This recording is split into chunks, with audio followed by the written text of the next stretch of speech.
Estamos ya en el espacio de entrevistas en esta mañana, amigos televidentes. Nos acompaña Jenny Gaibor, es representante de un grupo de personas, de familias que se han unido con el objetivo de establecer un emprendimiento que permita mejorar la condición de vida. Se llama el proyecto Casa Limpia. Y bajo ese contexto hoy nos acompañan para conocer un poco cómo en este tiempo de crisis la asociatividad puede lograr cosas importantes. Gracias por acompañarnos y bienvenida. ¿Cómo nació el proyecto? En primer lugar, muchas gracias por la oportunidad. Muchas gracias a todas las personas que están viéndonos en este momento por la atención que nos pueden brindar así.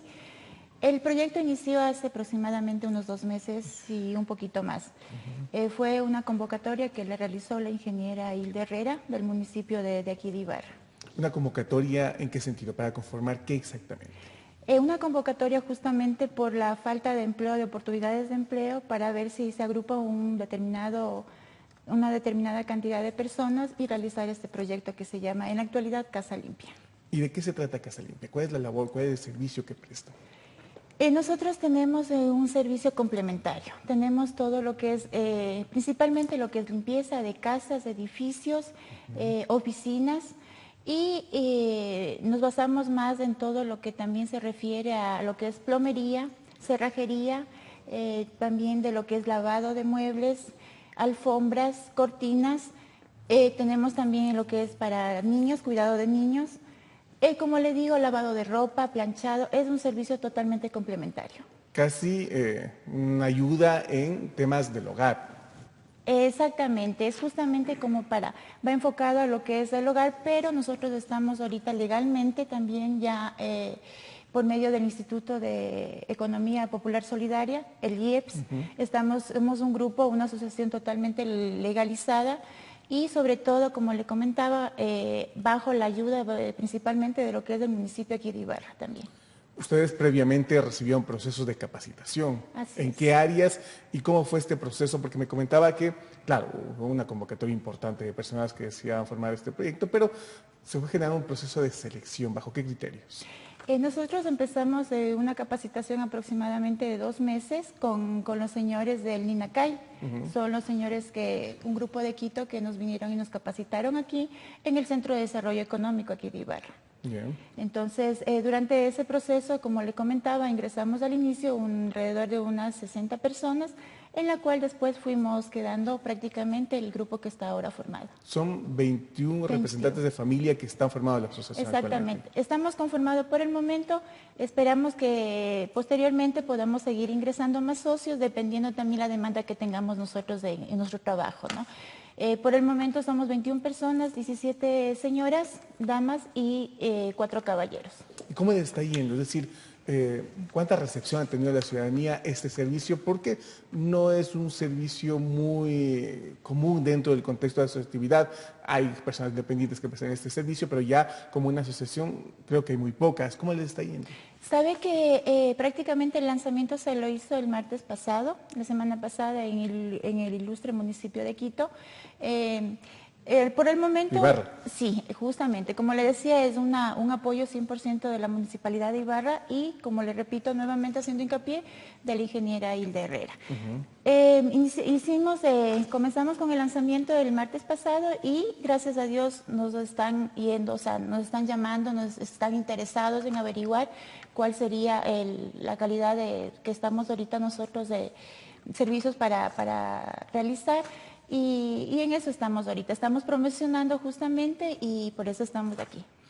Si alguien que tiene, no sé, una oficina o algún lugar donde ustedes puedan contactarse a la ciudadanía que desee tener y contar con sus servicios, ¿cómo puede hacerlo? ¿Cómo pueden contactarse? Claro que sí. Nosotros estamos ahorita, nos ayudó, como le vuelvo a repetir, nos está apoyando el municipio de aquí de Ibarra, nos ayudaron ahorita con una oficina en el Centro de Desarrollo Económico. Tenemos ahí un espacio para poder atender a la gente que esté interesada en contratar a Casa Limpia. También puedo dar los números telefónicos.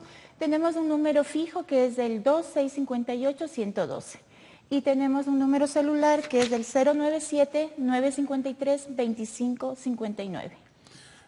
Amigos televidentes, en este tiempo de crisis es donde más se desarrolla la creatividad y aquí están 20 personas, hombres y mujeres, con diferentes dominios en temas de servicio, en situaciones de índole puntual, que a través de la asociatividad han logrado conformar esta estructura que sin duda pues va a mejorar la situación de vida de estas familias. Un gran ejemplo de que en tiempos de crisis pues es tiempo de oportunidades. Agradecemos a la representante del proyecto Casa Limpia esta mañana. Nos vamos a una pausa. Seguimos con más entrevistas. Estamos de vuelta, seguimos con más entrevistas. Fausto Giraldo, subdirector de Turismo del Gobierno Provincial de Imbabura, nos acompaña esta mañana. Resulta que, lógicamente, insistimos, en tiempo de crisis hay que ser creativos y el turismo es un referente importante de generación de economía para la provincia de Imbabura. Bajo ese criterio, el Gobierno Provincial ha establecido, conjuntamente con el sector público-privado, algunas posibilidades de recuperar mucho mercado, sobre todo ese mercado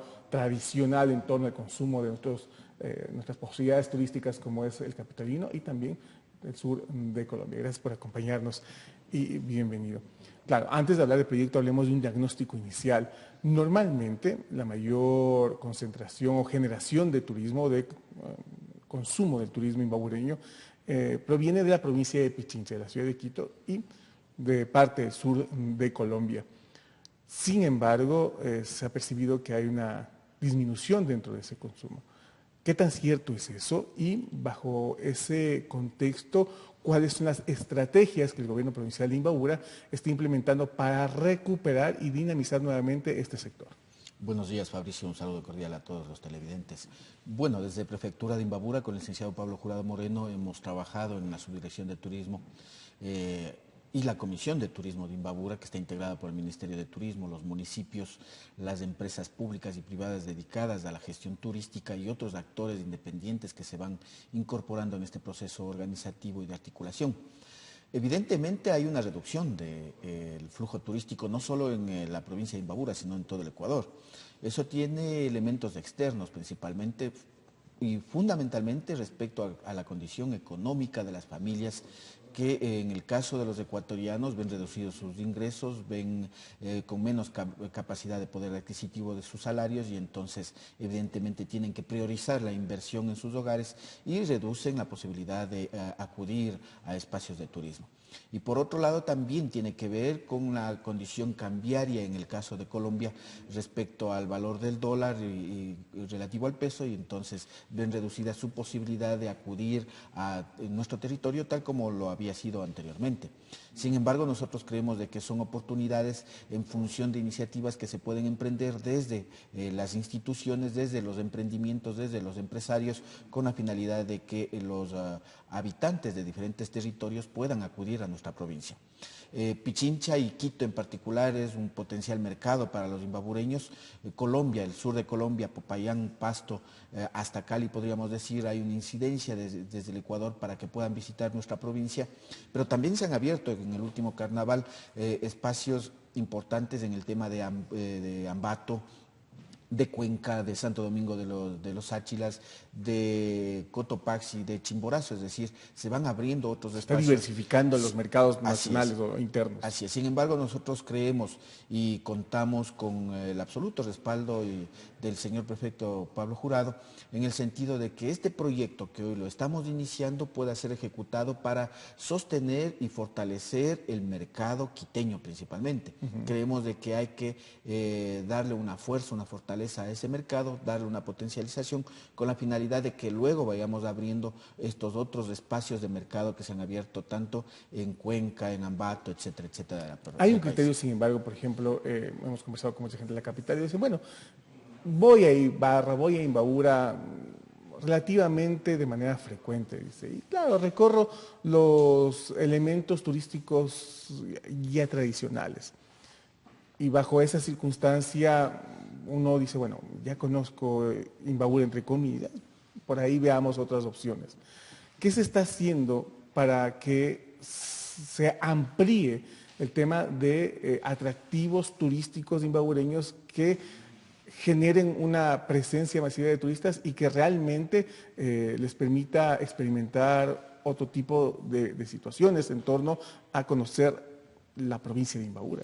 Mire, Fabricio, ya conozco es relativo, ¿no es cierto? Sobre la base de La que referencia, Otavalo, conocemos el mercado de la Plaza de Ponchos, exactamente, conocemos Cotacachi, Cotacachi, Cuicocha, las conocemos el lagunas. lago, la laguna, y hasta ahí llega.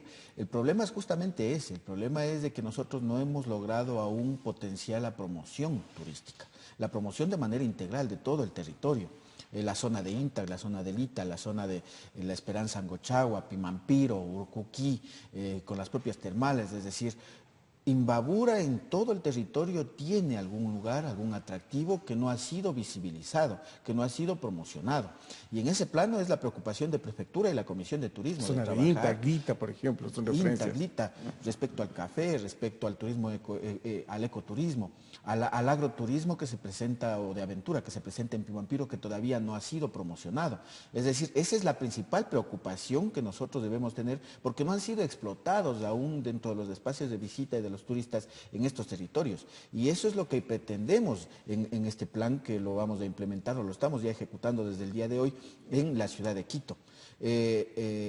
Otro tema que estamos trabajando efectivamente es el fortalecimiento de los productos turísticos. Ya hemos venido elaborando, tenemos en el caso de Ruta del Conocimiento nada más alrededor de 3 paquetes, adicionalmente un paquete turístico con el sector de Salinas, es decir, vamos configurando una estructura organizacional desde el punto de vista de paquetes turísticos que posibilite a los turistas, es decir, ya no voy solamente el día de hoy desde las 7 de la mañana hasta las 6 de la tarde a Ibarra, a parte de Imbabura, y me regreso a mi lugar de origen, sino que ya tengo el día de hoy, tengo el día de mañana y tengo el día de pasado mañana para poder desarrollar una serie de actividades que, recordemos, Imbabura es muy diversa en la actividad gastronómica, en la actividad turística, en la actividad artesanal, en centros recreativos. O sea, ya está vigente, o sea, una ruta que de alguna manera posibilite esta presencia mucho más larga, mucho más prolongada de turistas. Evidentemente, se está abriendo un espacio de rutas, hemos abierto ruta comercial, hemos abierto ruta de turismo de aventura,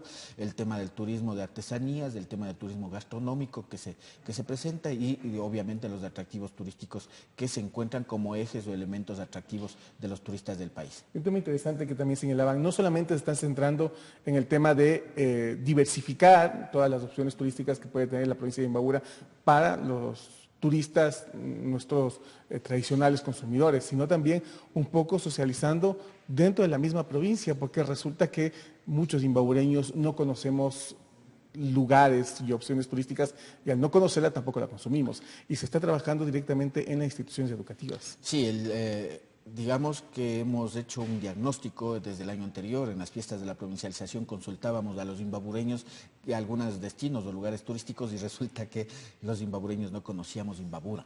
Hoy hemos planteado dentro de este plan, que cuenta, como decía, con el respaldo absoluto del señor prefecto, de que los imbabureños primero visitemos o disfrutemos Imbabura. Nuestra marca es Disfruta Imbabura, y en función de ello hemos dicho primero disfruta Imbabura. ¿Qué significa eso? Estamos ya visitando los establecimientos educativos a través de la Ruta del Conocimiento con la finalidad de socializar los paquetes turísticos que están planteados desde ahí. Es un proyecto que fue implementado desde el gobierno provincial de Imbabura.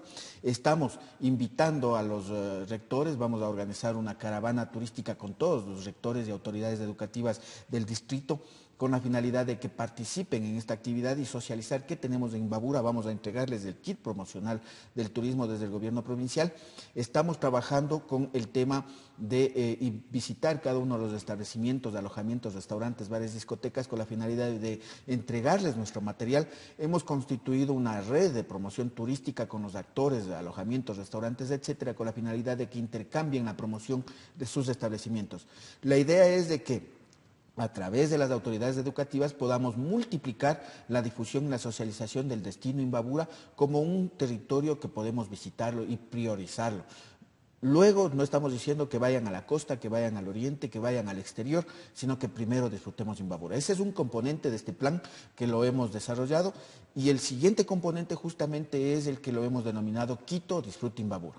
Quito Disfruta Imbabura es un plan, un proyecto que lo vamos a realizar desde Prefectura de Imbabura como iniciativa, pero conjuntamente con los municipios, con las empresas públicas y privadas de gestión turística, en la medida de que el día de hoy están ya en la Universidad de San Francisco desarrollando la promoción turística. El día viernes hay un encuentro con todos los medios de comunicación de la ciudad capital.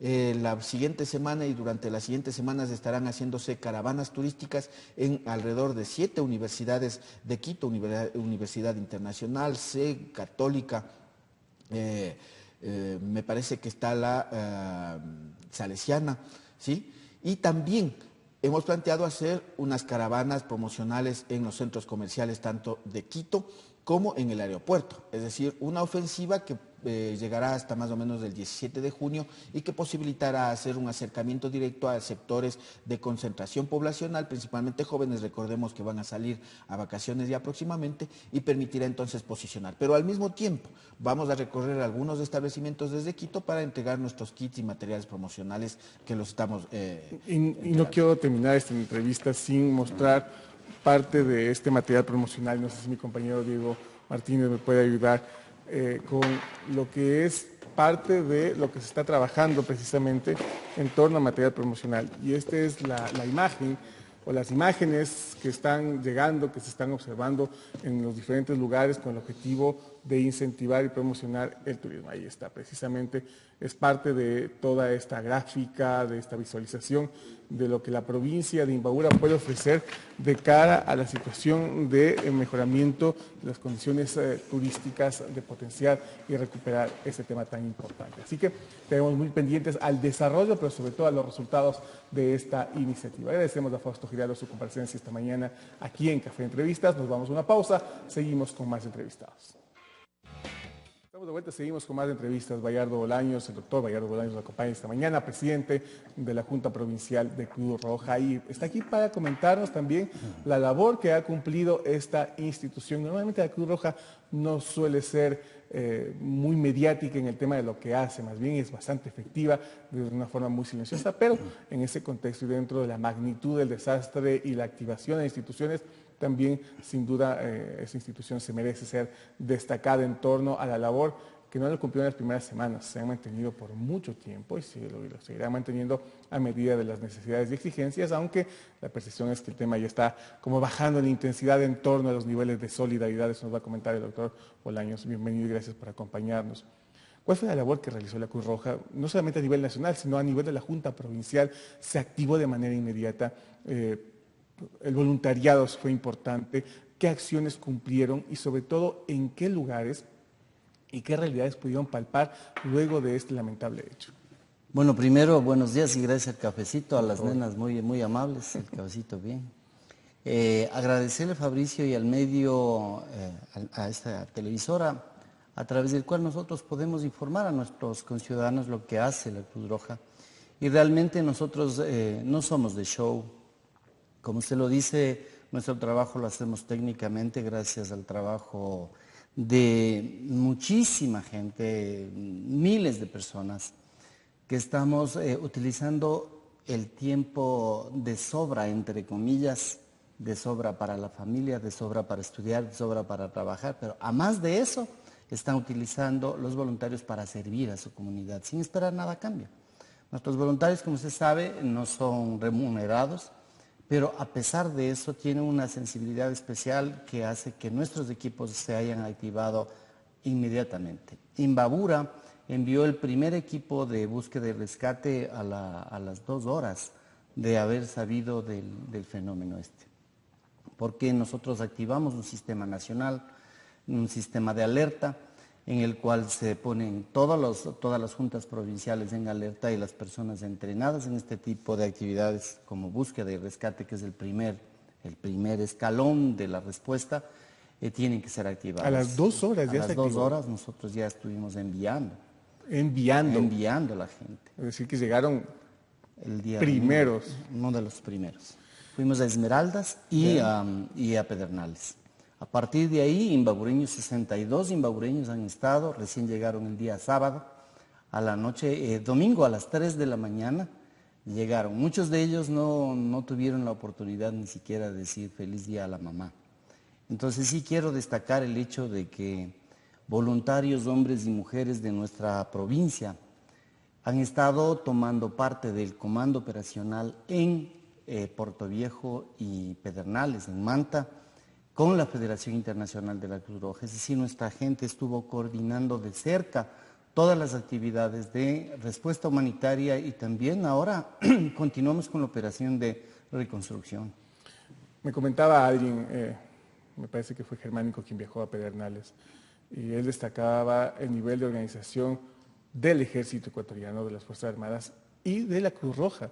Nada era improvisado, es decir, estas dos instituciones, digamos, en la Cruz Roja era impresionante porque había un equipo como de avanzada, no sé qué, no podría asegurar porque no lo vi, pero decía, había un equipo de avanzada que ya armaba toda la infraestructura para que todo el equipo que iba a trabajar, o sea, sean totalmente autónomos, en dónde quedarse, cómo alimentarse, o sea, todavía un nivel de organización que uno no se imagina muchas veces el nivel de capacitación y el nivel de capacidad de respuesta que tienen. Fue así, realmente se trabaja así. La verdad es así, somos orgullosos de ser el equipo de primera respuesta felicitado por la Federación Internacional de la Cruz Roja, los delegados mexicanos, los delegados de la Cruz Roja colombiana que vieron el despliegue, especialmente de la Cruz Roja de Imbabura. ¿Por qué?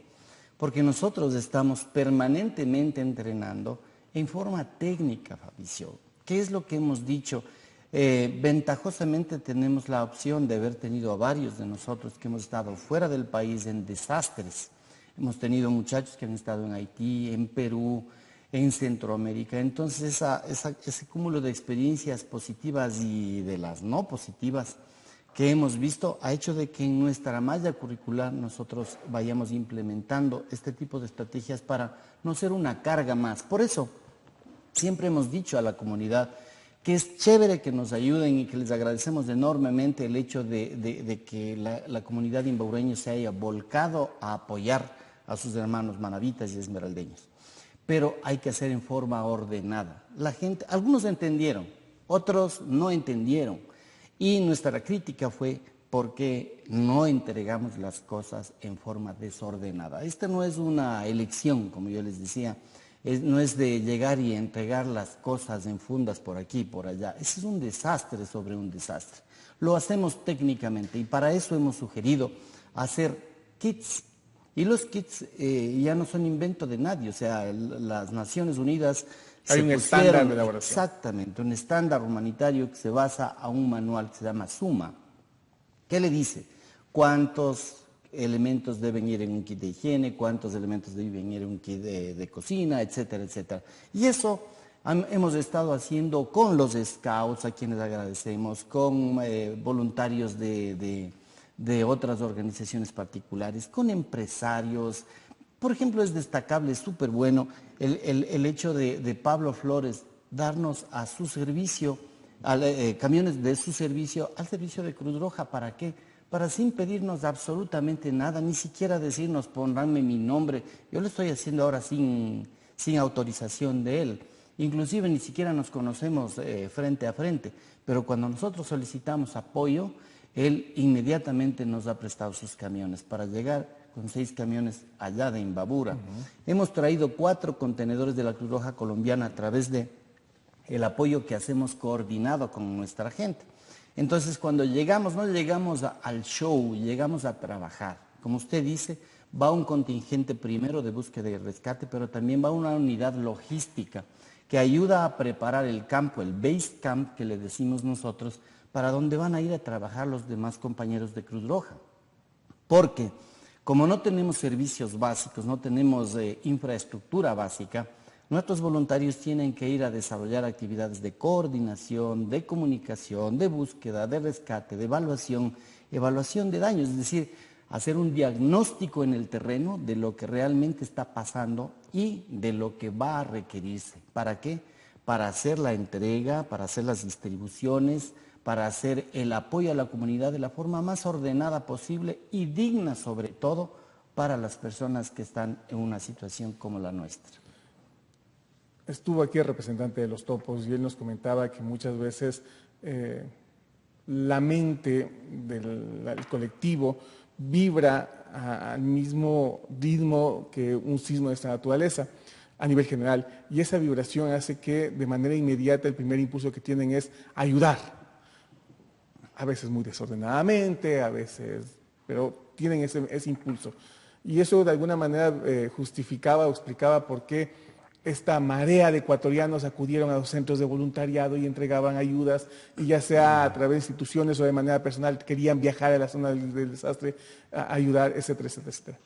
Ha pasado, vamos a la tercera semana ya de este lamentable hecho, y la percepción es que esta marea se encuentra ya en su cota más baja. Sin embargo, desde Cruz Roja, ¿cuál es la visión en torno a lo que se tiene que seguir haciendo de cara a los próximos meses? Porque esto es un tema que no va a terminar o no se va a solucionar o no va a cambiar en una semana más, va a durar mucho tiempo. Por supuesto, nosotros lo tenemos claro desde el principio, por las experiencias que hemos tenido alrededor del mundo, y también es lógico, el ser humano es solidario de naturaleza. O sea, si usted ve a alguien que se cae, de ley va a acercarse a alguien que no tenga conciencia, se reirá o no hará nada, pero cualquier ser humano va a intentar ayudar a las personas. Entonces esta reacción es muy natural y mucho más en el ecuatoriano. Creemos de que somos extraordinariamente amorosos, por así decir, los ecuatorianos cuando algún hermano está en desgracia. Pero realmente también somos demasiado inmediatistas, ¿no? Entonces aparece un nuevo show, un espectáculo de fútbol y de escándalo público o político, y ya nos vamos olvidando de lo que realmente pasa. Para la Cruz Roja a nivel internacional, para la Federación Internacional, este es un proceso que va a tomar 2 o 3 años de acompañamiento. Para eso la Cruz Roja Internacional ha hecho un llamamiento a todas sus filiales y a organizaciones, somos 190 países en donde estamos, para recaudar 18 millones de dólares, que es una cifra muy pequeña en relación a lo que se está calculando, que son 3.000 millones de dólares en pérdidas. Pero la Cruz Roja va a destinar los 18 millones de dólares especialmente al ser humano, es decir, al apoyo psicosocial, a la rehabilitación física, a la rehabilitación médica, comida, a actividades, por ejemplo, como de búsqueda de fuentes de trabajo. Entonces, así como lo hemos hecho en Haití, como hemos hecho en Perú y en Chile, también hay proyectos de desarrollo que la Cruz Roja también hace. Entonces es momento de explicar a la comunidad que la Cruz Roja no es solo un banco de sangre, no es solamente una ambulancia. También estamos con el lado humano sobre todo.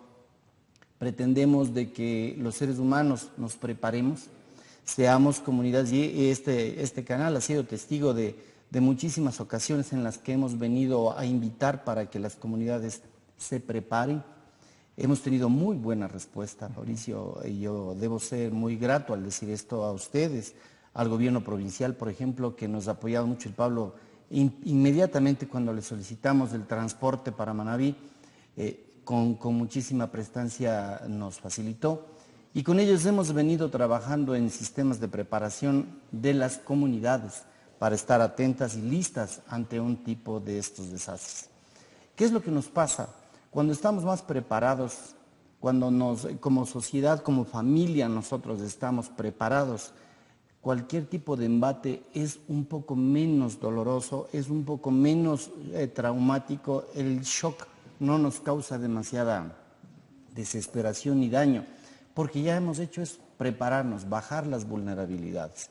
Eso es lo que estamos haciendo como Cruz Roja Ecuatoriana y sobre todo la Cruz Roja de Imbabura. Y quiero destacar, por favor, el trabajo que hicieron 62 voluntarios que estuvieron desde el día 1 posterior a las horas del sismo hasta el domingo anterior. A ellos mis respetos y consideración. Y sin duda que la ciudadanía también se une a este agradecimiento que se ha ampliado a diferentes instituciones, y lógicamente no podía faltar la Cruz Roja dentro de su labor, su preparación y lo que fue su permanencia y presencia en la zona del desastre. Agradecemos al doctor Bayardo Bolaños, presidente de la Junta Provincial de Cruz Roja. Nos vamos a una pausa, seguimos con más aquí en Café Noticias.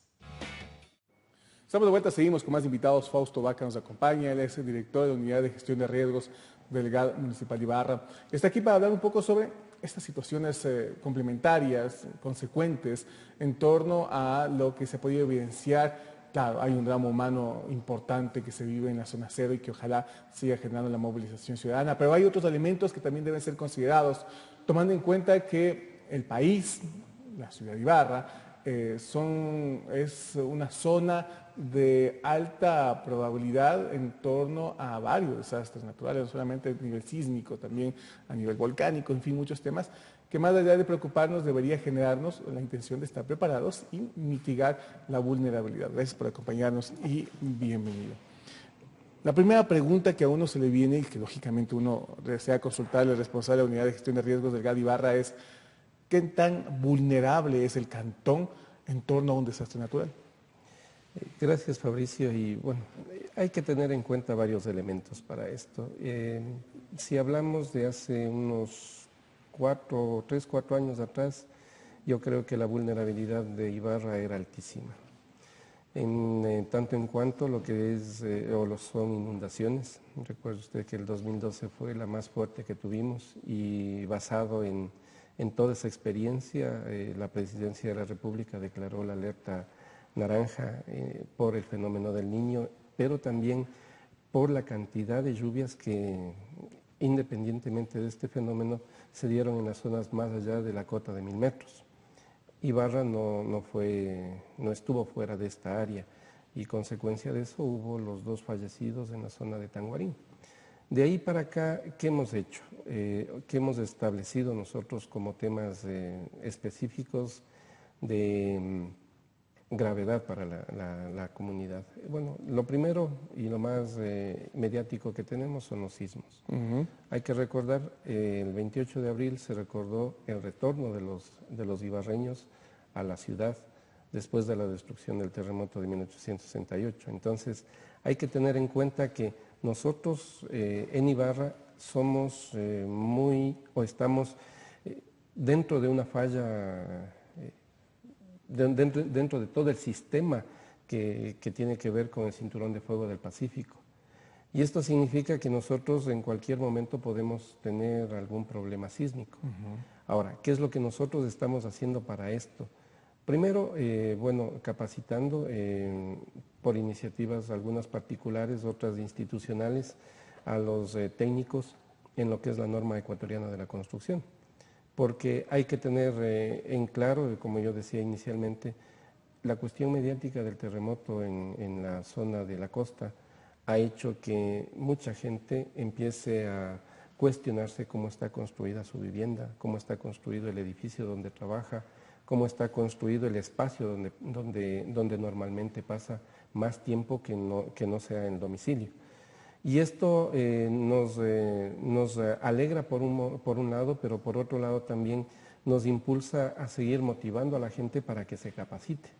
Porque solo las personas capacitadas en temas como qué hacer en caso de un sismo, vamos nosotros a poder salvar inclusive la vida nuestra y la de las personas que están cerca de nosotros. La sismicidad es en este momento uno de los temas que hay que tener cuidado. El tema de las inundaciones hemos visto que al menos algunas obras, a pesar de que no están totalmente determinadas, han ayudado a reducir el impacto, como las escorrentías. Pero cuando se estableció que las competencias de gestión de riesgo pasen a los municipios, se consideraba que se iba a asumir con total formalidad el tema dentro de los municipios. Lo que se ha visto es que han tardado mucho. Quizás ahora ya están más preocupados de dotar a las unidades de gestión de riesgo de elementos técnicos. La unidad de gestión de riesgos de Ibarra, ¿cuán estructurada está para generar estos procesos de capacitación, verificación, evaluación de la vulnerabilidad en el cantón? Bueno, hay que tener en cuenta lo siguiente, que inicialmente cuando se pasaban competencias, se pasaban con recursos. Y esto implicaba que podía haber un poco más de rapidez y facilidad en cuanto a la estructuración de las competencias en áreas o direcciones de acuerdo a lo que disponga la máxima autoridad.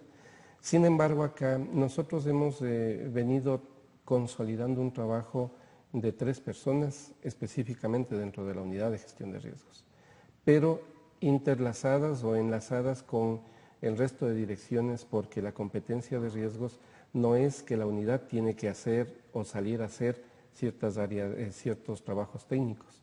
Nosotros, por ejemplo, a raíz del sismo, coordinamos el envío de técnicos de obras públicas y planificación para la revisión de más de 100 edificaciones, entre ellas unidades educativas, los 2 hospitales más grandes que tenemos aquí en Ibarra, las iglesias, un UPC de la policía, 3 cuarteles de bomberos y varias viviendas, en donde en una de estas tenemos que, ya de acuerdo a la información dada, vamos a tener que pedirles que desalojen la vivienda. Aquí en Ibarra. Aquí en Ibarra, porque el daño no es únicamente consecuencia del sismo del 16 de abril, sino es también por el tipo de elementos que utilizaron en la construcción. Ese es uno de los ejemplos que, por ejemplo, que da a pensar cómo las personas en base a sus recursos pueden ir construyendo.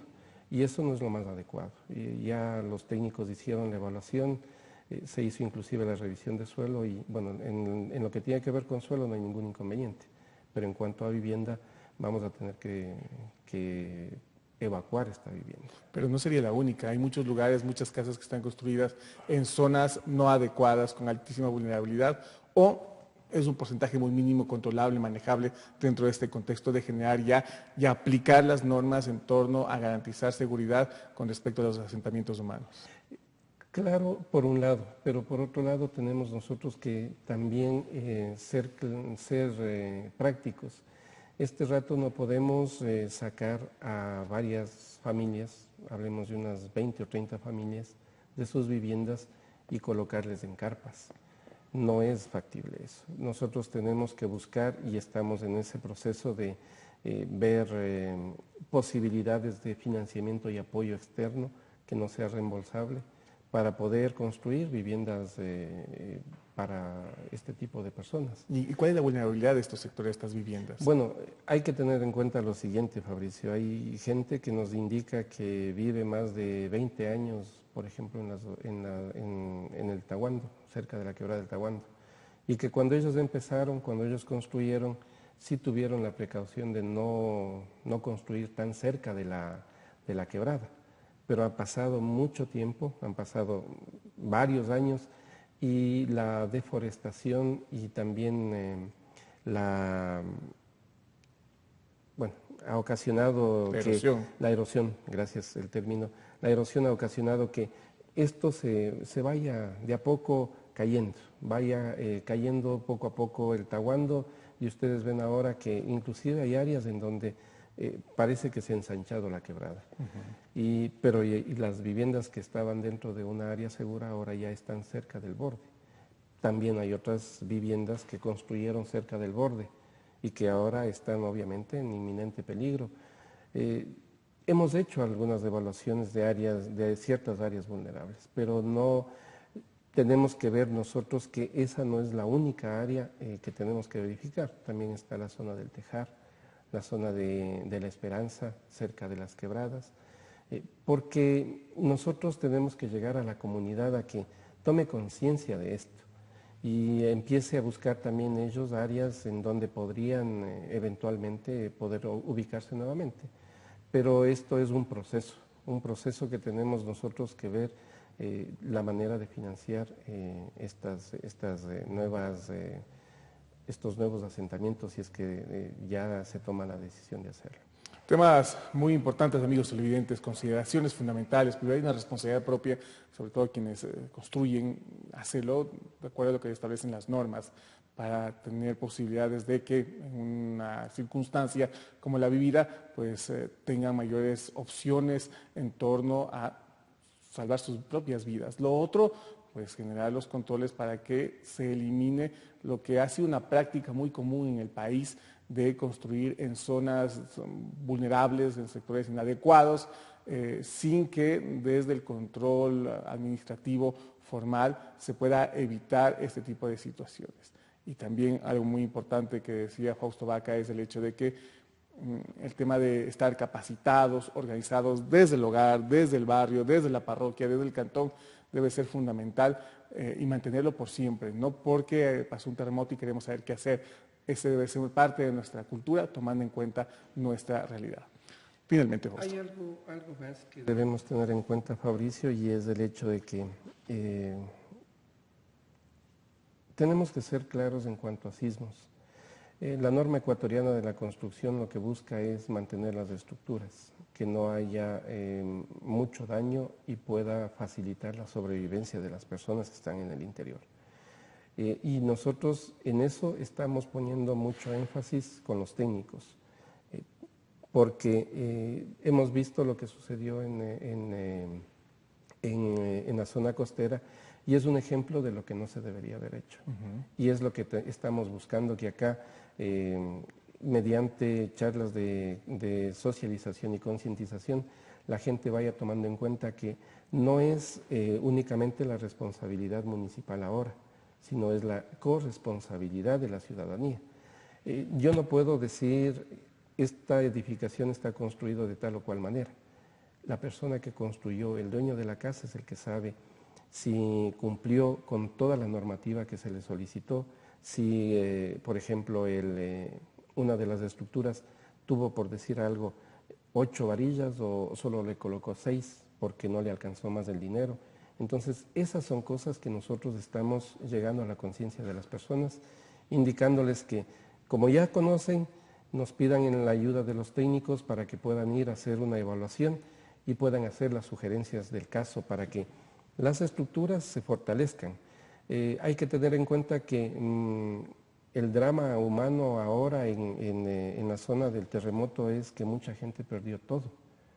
Perdió su casa, perdió su negocio, y acá lo que hemos conversado inclusive con varios presidentes de barrios para llegar a la conciencia de ellos y también de parte de ellos al resto de los integrantes de los barrios es el hecho de que lo que se busca en una situación de desastre es que se vea afectado lo menos posible la vida humana primero y después los bienes de las personas. Es un tema muy importante, tomar conciencia entonces. Agradecemos a Fausto Vaca, él es director de Unidad de Gestión de Riesgos del GAD Municipal Ibarra. Finalizamos el espacio de entrevistas de esta mañana. Siga con nosotros, tenemos más aquí en Café Noticias.